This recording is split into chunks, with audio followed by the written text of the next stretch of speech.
Bismillahirrahmanirrahim. Kita mulai pertemuan malam hari ini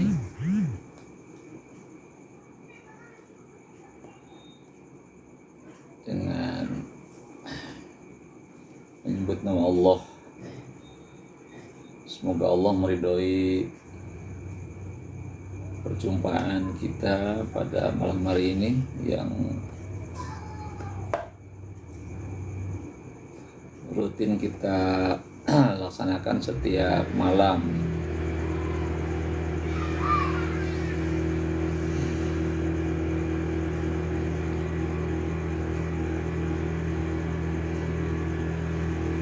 Jadwal rutinnya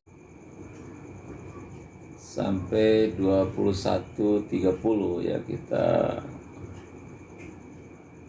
akan bincang-bincang.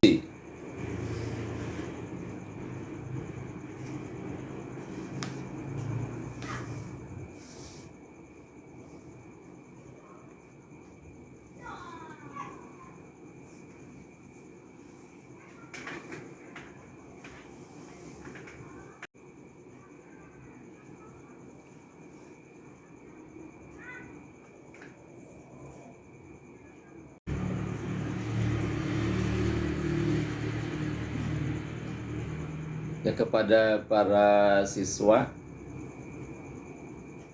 kelas 10, 11, 12 SMA Negeri 4 Kabupaten Tangerang,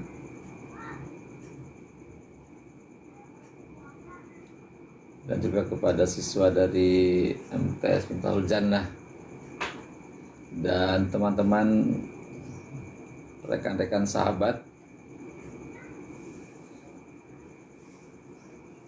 di mana saja berada.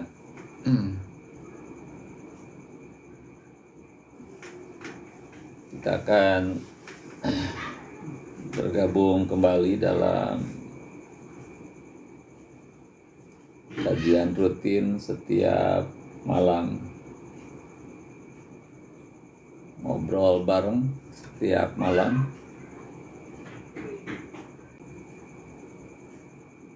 Siapa Pentagon ya? Randi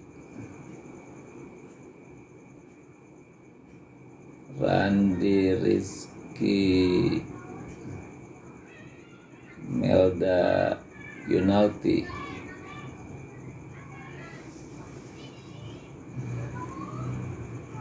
Repi 28. Siapa Repi 28 ya?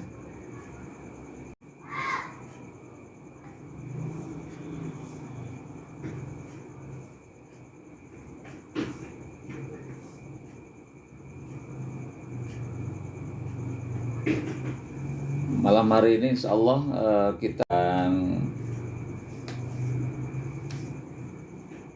Maqasidus Syariah ya, Dewi Rizkia ya, IPS 1 sudah hadir.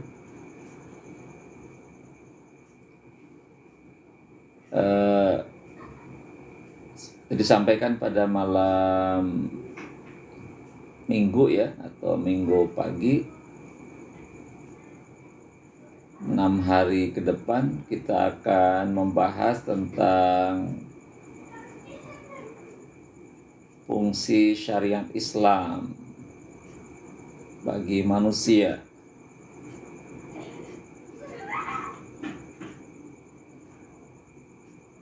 Agar kita mengenal tentang syariat Islam, juga kita paham fungsinya, untuk apa syariat Islam itu diterapkan dalam kehidupan manusia. Ridho IPS 2 sudah hadir. Kita ngobrol sampai selesai. Ada pertanyaan boleh disampaikan kepada yang baru masuk. Kita bahas syariat Islam itu biar tidak ada salah paham ya, salah paham terutama di kalangan umat Islam. Jadi kita pahami dulu syariat Islam ini, kita pahami dengan benar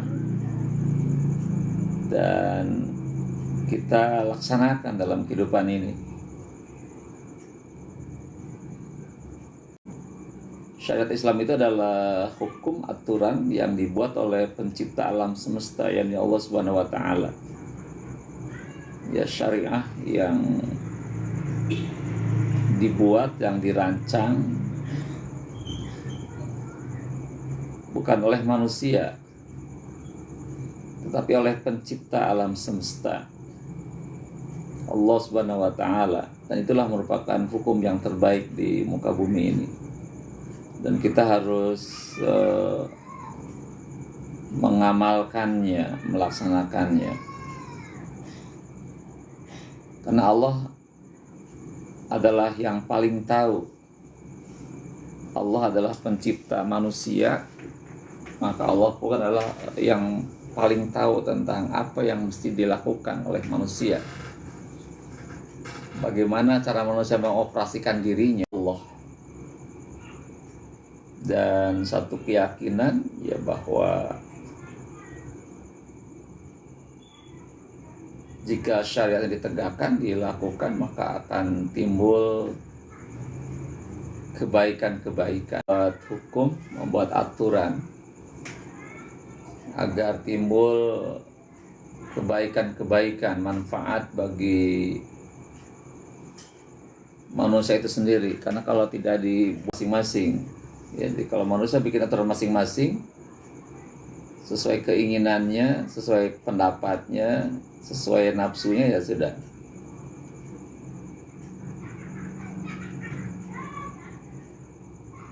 Siapa adalah dua pihak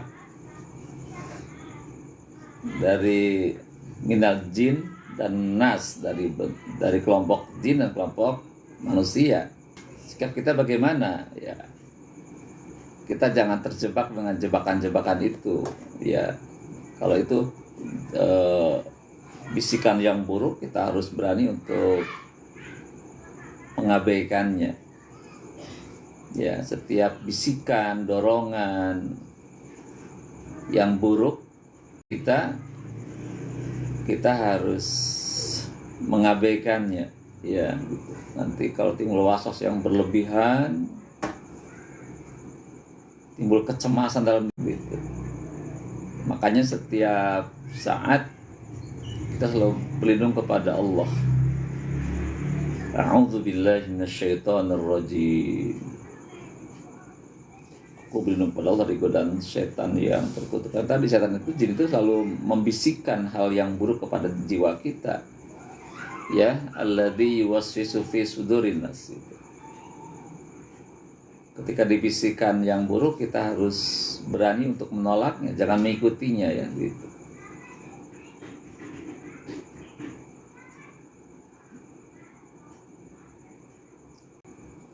Bisikan-bisikan buruk dalam diri kita, apalagi nafsu juga kecenderungannya kepada keburukan. Kalau itu sudah bergabung antara bisikan syaitan, bisikan jin atau bisikan manusia, dan diterima oleh nafsu kita. Sebenarnya nafsu kita kan inna nafsa amaratun bisu.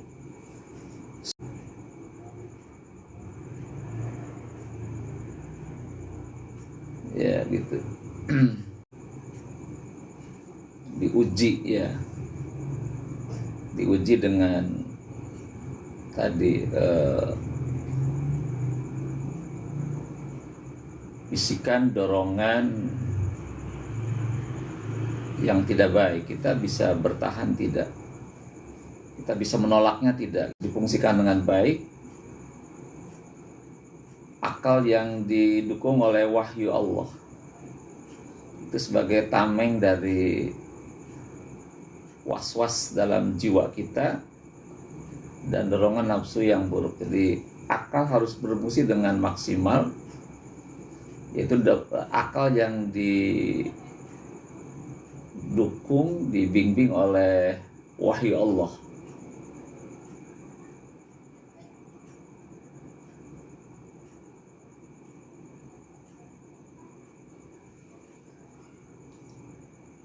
Ya, silakan kepada para siswa yang sudah bergabung, bisa dikontak-kontak teman yang lainnya bareng beberapa menit ke depan. Berharap malam ini kita dapat ilmu ya. Hajidah sudah hadir ya, IPS 3 Hajidah. Bisa bertahan Hajidah sampai akhir acara ya. Ada pertanyaan silakan dituliskan saja. Kontak kelas kayaknya gladi bersih ya, gladi resik ya. Kelas 12 gimana kelas 12? Mungkin besok tidak terlalu padat mungkin agendanya ya. Agak longgar. Di malam ini pun kita lebih rileks kayaknya ya, lebih rileks, sehingga kita bisa ngobrol lebih santai lagi sambil menjelang waktu tidur jam 10 ya, waktu tidur itu. Ada aktivitas yang lain, aktivitas nanti malam jam 2 sudah bisa bangun kembali. Terakhir dapat melakukan qiyamul lail, berkomunikasi dengan Allah di saat waktu penting ya. Di saat orang tertidur, maka Rasulullah terbangun, dia curhat segala urusan umat, urusan pribadi kepada Sang Pencipta alam semesta yang menciptakan manusia. Jangan, bukannya solusi malah menambah masalah ya gitu.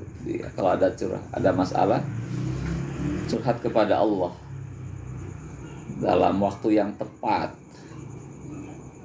momentum yang tepat. Tadi ketika sepertiga malam terakhir, dari mulai jam 2 sampai ba'da subuh, itu waktu yang terbaik.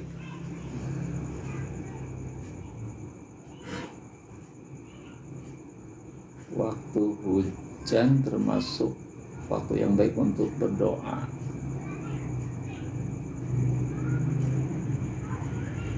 Ya, hujan itu rahmat Allah ya. Ketika turunnya rahmat, hujan itu adalah rahmat Allah.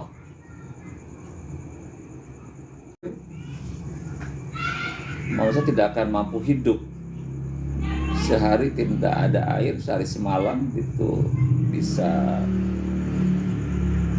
Ketika hujan itu disertai angin ya, nah, itu kita harus berdoa kepada Allah, mohon lindungan kepada Allah. Ketika hujan turun lebat dan ditambah dengan angin yang cukup kencang, terkena musibah dari hujan yang disertai dengan angin, itu akan. Julia sudah hadir.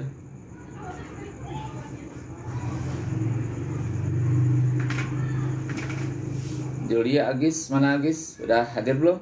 Terus IPS 3 Marsa belum masuk juga ya Marsa. Siska, mana Siska? Kita akan ngobrol beberapa menit. Sekira waktu sudah pukul 20 lebih 28 menit ya. Kita mulai saja sambil nunggu teman-teman yang lain. Nanti kita punya waktu karena besok mungkin KBM tidak terlalu ketat ya, jadi ada longgar karena besok ada kelas 10 maupun kelas 11 ya. Bismillahirrahmanirrahim. Assalamualaikum warahmatullahi wabarakatuh. Wa ala alihi wa ashabihi wa mawalah wa la hawla wa la quwwata man warzuqni fahma. Allahumma inna nas'aluka ilman nafi'a wa rizqan halalan thayyiba wa amalan mutaqabbala. Rabbi auzi'ni an ashkura ni'mataka allati an'amta 'ala. Amin ya Allah ya rabbal alamin. Kepada para siswa kelas 10, 11, 12 SMA Negeri 4 Kabupaten Tangerang, juga para siswa dari MTS Miftahul Jannah ya, serta rekan-rekan sahabat ya, juga nanti ada alumni ya, alumni SMA 4 maupun alumni dari Miftahul Jannah, rekan-rekan di mana saja berada. Kita tidak pernah henti-hentinya untuk ya bila hadir ya, setiap waktu, setiap saat. Kenapa? Karena Allah pun setiap detik mencurahkan nikmatnya kepada kita sekalian. Setiap tarikan napas, detak jantung, menghirup udara, itu semua adalah nikmat Allah. Termasuk kedipan mata, ya itu nikmat Allah semua. Setiap saat tubuh kita bisa bergerak dengan normal, itu semua anugerah Allah. Ya, maka kita tidak pernah berhenti untuk terus bersyukur kepada Allah Subhanahu wa taala, ya. Itu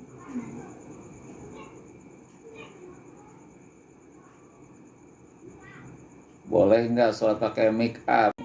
Zat-zat yang diharamkan boleh. Tapi kalau ada bagian make up bahannya dari hal yang diharamkan, ya itu harus dicuci dulu, bersihkan dulu. Tapi kalau bahan bakunya adalah barang-barang yang halal, no problem, nggak ada masalah. Silakan sholat dalam keadaan pakai make up, ya gitu.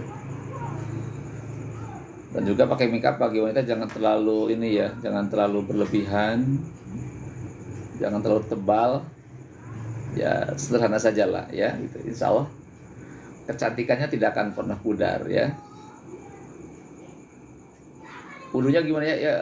Wudunya kalau memang tidak punya wudu ya wudu dulu seperti biasa. Kalau kita di make up, datang waktu sholat, ya wudu dulu.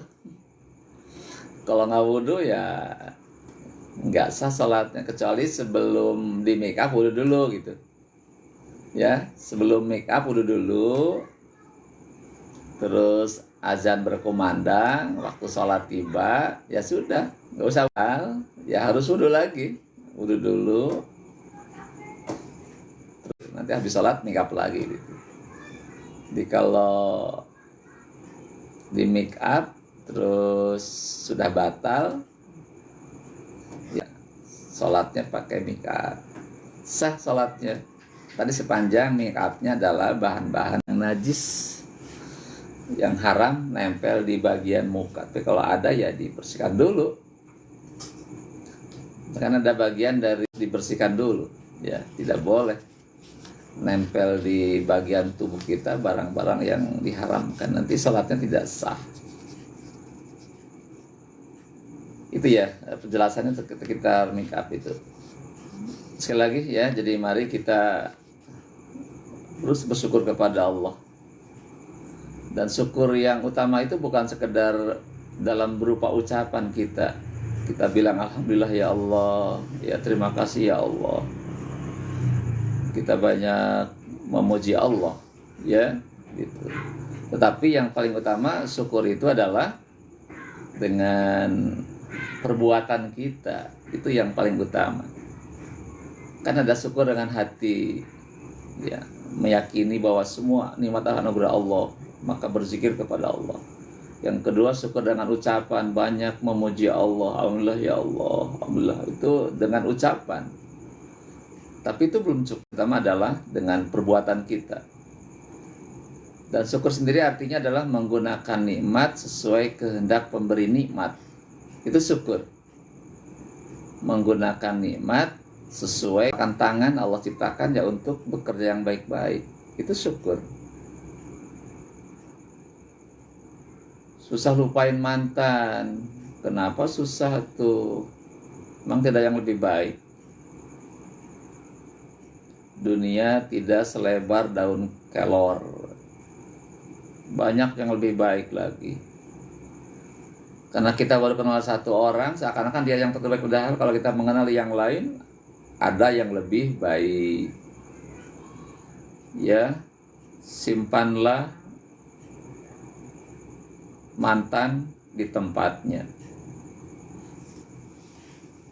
Kalau memang dia dari berbagai sisi cari yang lain, pasti ada yang lebih baik.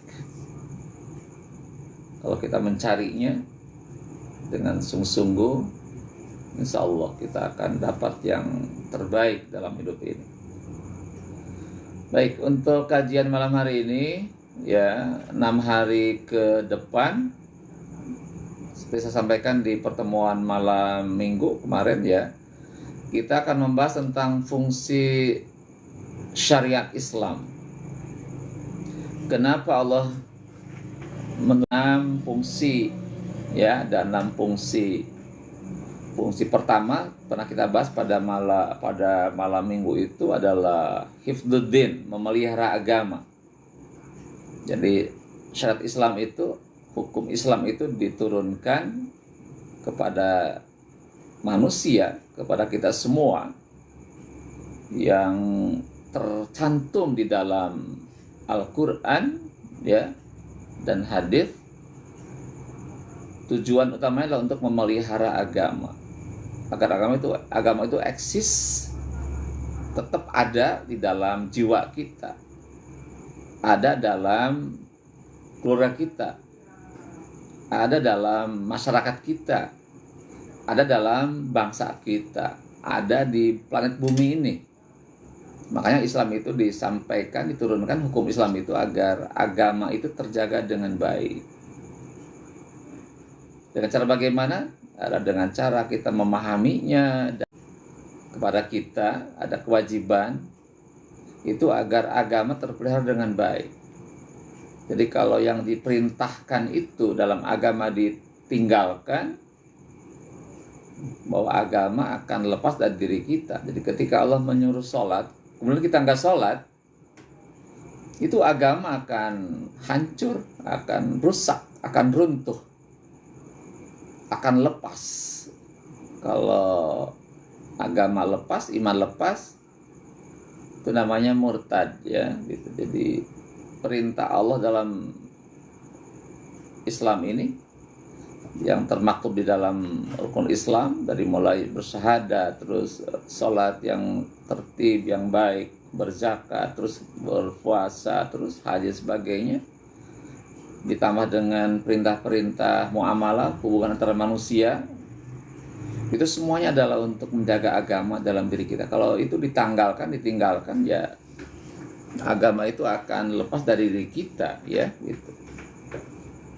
Dalam keluarga, kalau agama ditinggalkan dalam sebuah keluarga muslim, kalau semua keluarga itu mengabaikan perintah Allah, tadi perintah salatnya diabaikan, tidak pernah ditegakkan, puasa ditinggalkan, ya sudah, itu akan lepas dari keluarga itu ya gitu. Itulah fungsi pertama adalah hifdzuddin. Fungsi syariat Islam adalah hifdzun nafs ya, hifdzun nafs. Apa itu? Adalah memelihara nyawa, jiwa, nyawa, ruh yang ada dalam diri kita. Jiwa inilah yang membuat kita itu berharga atau tidaknya adalah jiwa kita, ruh kita. Kita dipandang manusia kalau ada ruhnya. Sepanjang dia masih ada ruh, ada jiwa, dia dipandang manusia yang sesungguhnya. Tapi kalau nyawanya sudah tiada, ruhnya sudah tidak punya nilai lagi, tidak punya nilai, dia harus segera dikuburkan. Kalau Agis, sakit 3 hari Agis ya, semoga sembuh ya, segera sembuh Agis, bisa ke sekolah lagi ya. Saja, karena dia bukan lagi manusia yang sebenarnya. Manusia itu kalau kita lihat kajian bahwa awalu nutfah itu. Awalu nutfah, manusia awalnya nutfah sperma, sudah bangkai, kuburkan. Nah, jiwa ini akan ada dalam diri kita sepanjang tubuh kita itu sehat. Ya, sehat. Nah, kalau tubuh kita bermasalah, ada gangguan di fisik kita, ada gangguan di fisik, di jaringan-jaringan pencernaan, jaringan, maka roh itu akan keluar dengan sendirinya. Ya, jadi roh itu, nyawa itu akan tetap eksis dalam diri kita. Kalau tubuh kita itu secara, tapi ketika tubuh kita ini bermasalah, rusak taruhlah ya, hancur tubuh kita, jatuh ke gilas mobil, remek, ruh akan keluar, yang rusak gitu. Jadi kalau tubuh kita rusak, tadi ada kasus kecelakaan dan hancur tubuh kita, itu ruh akan keluar. Atau ada organ tubuh yang sistemnya bermasalah, ada sistem dengan baik, sistem di penyaringan darah di ginjal bermasalah, atau sistem peredaran darah di jantung gitu ya, sehingga sumbatannya menghalangi peredaran darah, itu ruh kita akan keluar dari diri kita, ya gitu. Jadi roh ini akan bertahan dalam jiwa kita sepanjang tubuh kita masalah. Tapi kalau tubuh kita bermasalah, rusak, hancur, maka itu akan lepas ya gitu. Maka dari itu di dalam syariat Islam, agar jiwa kita sehat, jiwa adalah anugerah Allah yang membuat kita bisa beraktivitas, bisa berkarya, bisa berbuat apa saja. Kita jaga jiwa dengan sebaik-baiknya. Sekali lagi bahwa ketika Allah memberikan ruh, nyawa, jiwa ke dalam diri kita, kita wajib memelihara dengan baik, dipelihara dengan baik, jangan dirusak ya. Aktivitas, bisa berjuang, bisa bertindak apa saja untuk hal yang positif. Bagaimana caranya? Nah, maka dalam Islam itu, agar nyawa kita eksis, ada dalam diri kita, dan tadi saya bilang bahwa nyawa itu akan bertahan dalam tubuh yang sehat, ya maka Islam memberitakan kepada kita untuk mengatur makan kita. Ya, Islam memberikan, besok libur, besok masuk ya anak bungsu, sedikit gangguan, mungkin ada gladi resik P5 ya, ada, tetap masuk di absen seperti biasa, hanya ada sedikit gangguan saja. Jadi agar tubuh kita sehat, maka kita diharuskan menjaga hal-hal yang mendukung kesehatan tubuh kita itu. Apa diantaranya? Dengan makan pola makan yang baik, ya, pola makan yang baik. Bapak orang mana? Saya dari Majalengka ya, dari Majalengka. Sekarang di Cikupa ya. Jadi sekali lagi, agar tubuh kita sehat, maka Islam itu telah mengatur cara makan yang baik, cara minum yang baik. Bagaimana caranya? Islam Di dalam Al-Quran menyuruh kita gimana? Wa kulu washrobu halalan thayyiba. Makanlah dan minumlah yang halal dan baik. Sekali lagi, wa kulu washrobu halalan thayyiba. Kata Allah, makanlah dan minumlah yang halal dan baik. Prinsip dasarnya oleh hukum dibenarkan oleh Islam itu halal baru boleh dimakan. Karena kan ada dua macam, ada makanan yang halal dan makanan yang haram ya. Jadi ada dua jenis makanan. Ada yang halal, ada yang haram. Halal apanya? Halal dari zatnya. Ya, gitu. Oh, Siska hadir ya. Alhamdulillah. Waalaikumsalam Siska. Ya, pemirsa setia ya. Nanti dapat bonus nih Siska nih. Jadi halal itu adalah makanan yang dibenarkan secara hukum Islam, itu baru dimakan. Halal artinya sah menurut agama. Ya, karena dalam Islam ada beberapa makanan yang diharamkan ya. Al-Maidah ayat 3. Boleh dibuka ayat 3. A'udzu billahi minasyaitonir rajim. Bismillahirrahmanirrahim.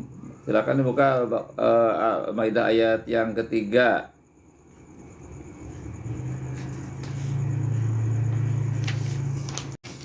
Hurrimat alaikum maitatu wadamu walahmul khinjir wa ma uhilla li ghairillah.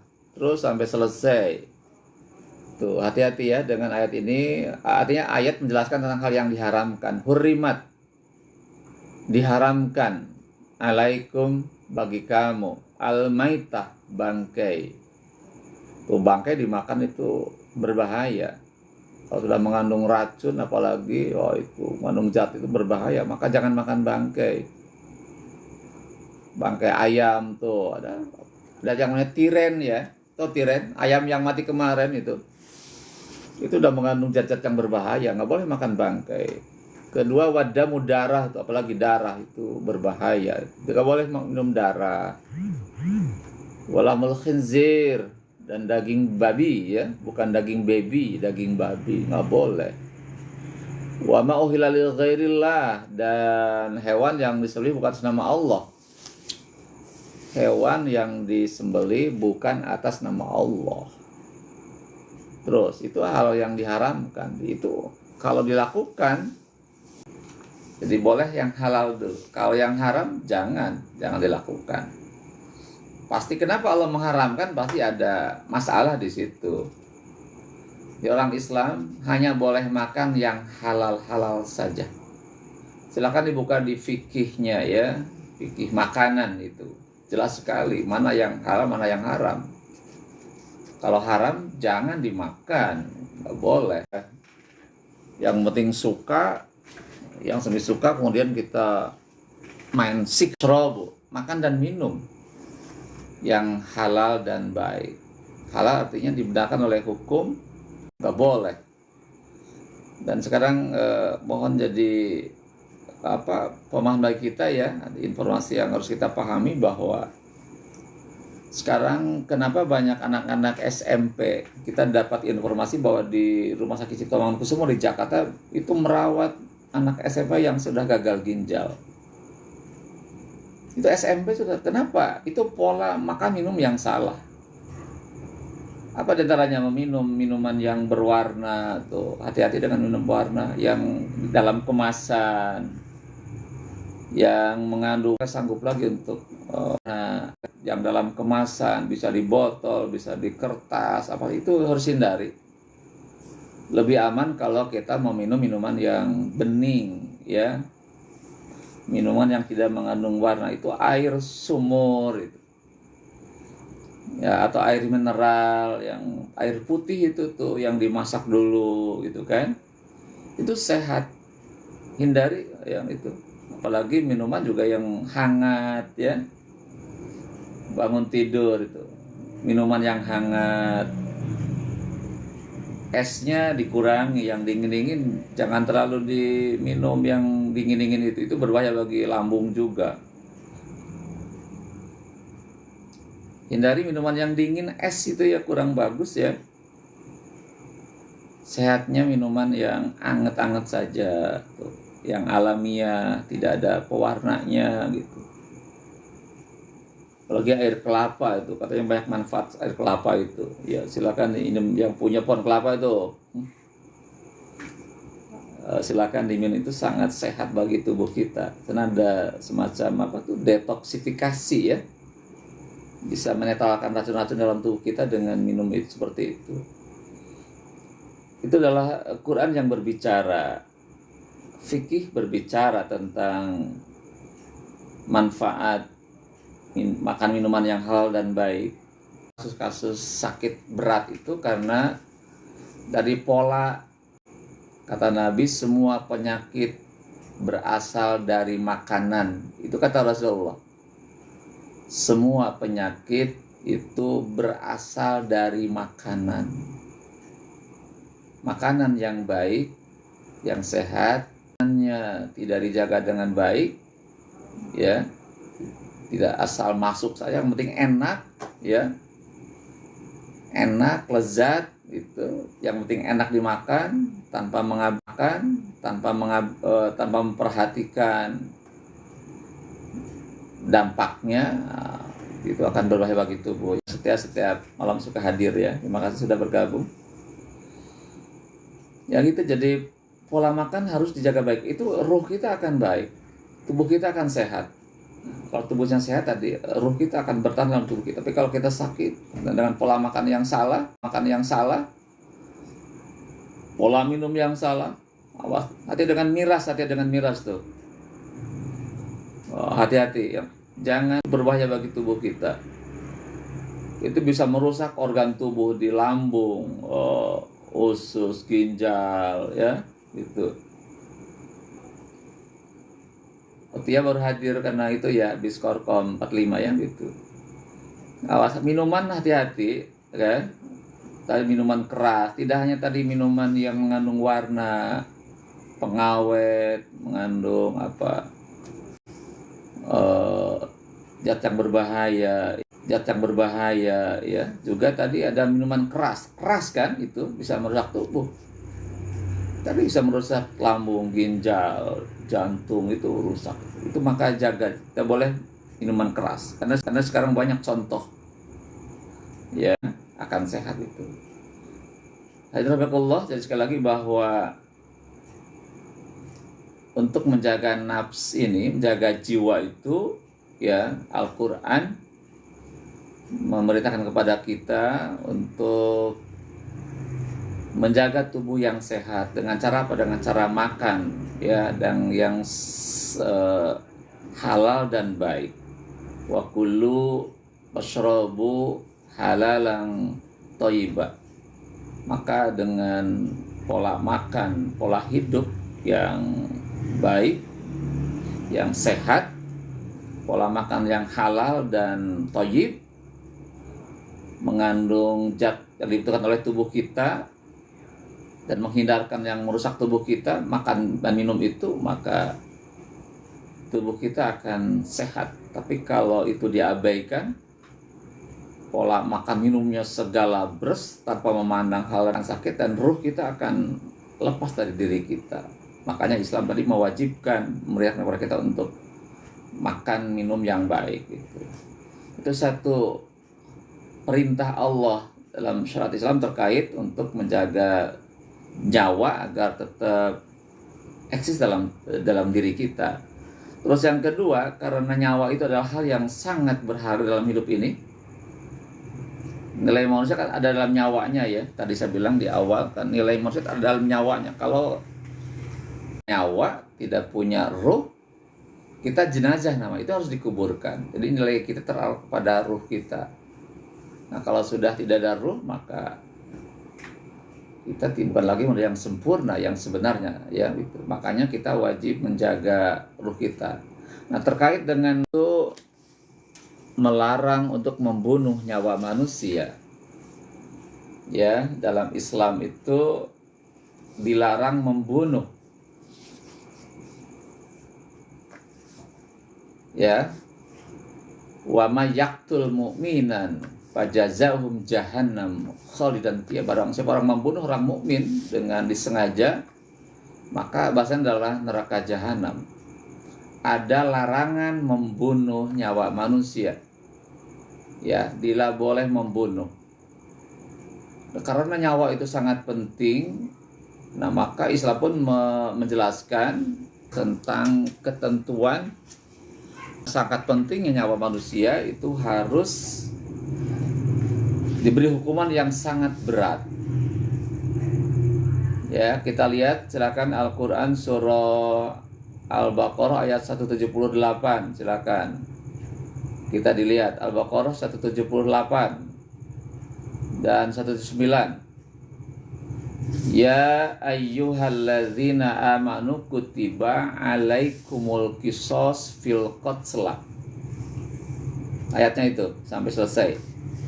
Wahai orang-orang yang beriman, diwajibkan atas kamu kisos, hukum kisos di dalam pembunuhan. Kisos di dalam pembunuhan. Jadi karena nyawa itu sangat penting, sangat-sangat penting. Pertama, larangan membunuh manusia. Larangan itu dosa besar. Yang kedua, bagi orang yang melakukan pembunuhan, ada hukuman yang sangat berat, namanya kisos. Apa tuh kisos? Adalah hukuman yang setimpal, hukuman yang sebanding. Kalau dia membunuh, ya, jadi dengan diterapkannya hukum kisos ini, ketika kita membunuh orang mikirnya 1000 kali, menghilangkan nyawa orang atau kita hilang nyawa kita akan hilang sendiri nanti, gitu ya, gitu. Jadi mikirnya itu beribu-ribu kali. Ketika ada orang mau membunuh, tidak langsung melakukan, tapi dipikir-pikir lagi.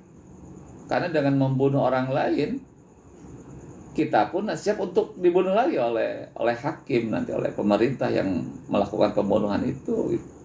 Kisos namanya, gitu kan, gitu. Jadi dengan hukuman seperti itu, ya, bertindak ini tidak gara-gara hal yang sepele, hal yang kecil, membunuh orang lain. Banyak kasus sekarang, ya. Pernah saya dengar di Kronjo tuh pernah ada istri membunuh suaminya. Yang sebabnya karena suaminya katanya selingkuh. Jadi gara-gara selingkuh dibunuh suaminya, dicincang, dimutilasi, dipotong-potong, ya, dipotong-potong, gitu. Kemudian dibuang di mana? Di tempat yang berbeda. Setiap potongan itu dengan harapan tidak kedetek. Ternyata malah akhirnya terbongkar juga. Ya. Pembunuhan apa tuh? Vina Cirebon tuh. Ya. Terus pembunuhan di mana? Di Sumatera Barat, tukang gorengan itu. Itu banyak kasus sekarang pembunuhan, ya. Belum lagi kasus-kasus yang lain sangat banyak. Pembunuhan Laskar ya, di KM 50. Waduh, begitu gampang nyawa dihilangkan. Dosanya itu yang kita pikirkan, ya. Wa may yaqtul mu'minan fajazauhum jahannam khalidan fiha. Barang siapa orang membunuh seorang mukmin dengan sengaja tanpa ada hak yang dibenarkan dalam syariat Islam, dalam hukum Islam, fajazauhum jahannam. Balasan adalah neraka jahanam, gitu.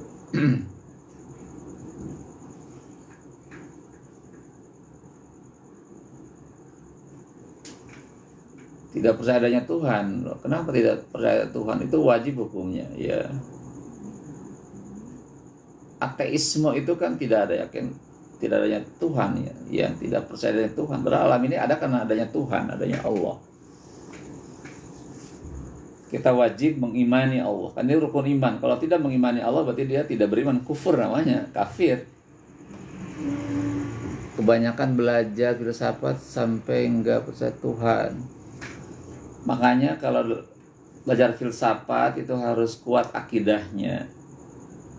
Ya, kalau hanya menggunakan akal saja tanpa dibimbing oleh wahyu Allah, cenderung akan nyeleneh, ya, menyimpang gitu. Makanya akal pun harus dibimbing oleh wahyu Allah, kan dijadikan panduan hidup kita.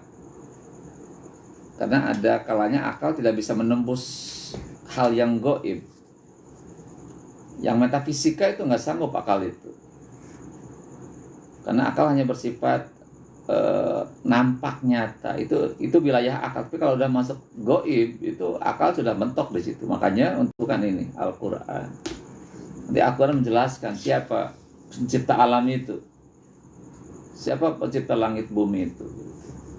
Sekali lagi bahwa sekalian, jadi fungsi kedua ini adalah Islam itu memelihara nyawa, ya, memelihara nyawa, jiwa. Jiwa sangat penting, kita wajib memeliharanya. Maka ada perintah makan minum yang baik, halal, thayyib, ya. Dan juga ada larangan untuk membunuh nyawa manusia. Nyawa sangat penting. Nah, kalau ada pembunuhan, hukumannya sangat berat. Apa itu? Qisas. Hukuman yang setimpal, ya.